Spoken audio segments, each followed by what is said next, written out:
நான் ஒருத்தர் மேல அன்பு காட்டுறேன், ஆனா அவங்க என் மேல வெறுப்பை மட்டும்தான் காட்டுறாங்க.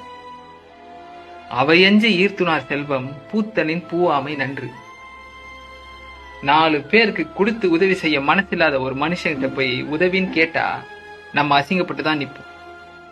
அதே மாதிரிதான் அன்பு காட்ட மனம் இல்லாத மனுஷங்கிட்ட போயிட்டு நீங்க அன்பு காட்டினீங்கன்னா அவங்க உங்களை அசிங்கப்படுத்த தான் செய்வாங்க, உங்களை ஒதுக்க தான் செய்வாங்க, உங்களை கேவலமா ட்ரீட் பண்ண தான் செய்வாங்க. இதுல இருந்து நம்ம தப்பிக்கணும் அப்படின்னா நம்ம செய்ய வேண்டியது ஒன்னே ஒண்ணுதான். நம்ம செய்ய வேண்டியது என்னன்னா அவங்கள விட்டு ஒதுங்கி இருக்கணும். அவங்கள விட்டு ஒதுங்கி இருக்கும்போதுதான் அந்த அன்பு அப்படின்னா என்னன்ற அந்த ஒரு விஷயம் அவங்களுக்கு புரியும்.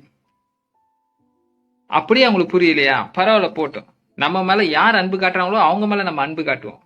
நம்ம மேல அன்பு காட்டாதவங்க எவ்வளவு நெருக்கமான உறவா வேணா இருக்கட்டும், ஒதுங்கியே இருப்போம். அதுதான் நமக்கு நல்லது. நம்மளுடைய மன நிம்மதிக்கும் மன சந்தோஷத்துக்கும் அதுதான் நல்லது. இன்னொரு ஒரு விஷயம் கேளுங்க, இந்த மாதிரி ஆளுங்க கிட்ட நம்ம அன்பு காட்டி உண்மையாவே நம்மளை நேசிக்கிறவங்கள பல பேரை நம்ம இழந்துருவோம்.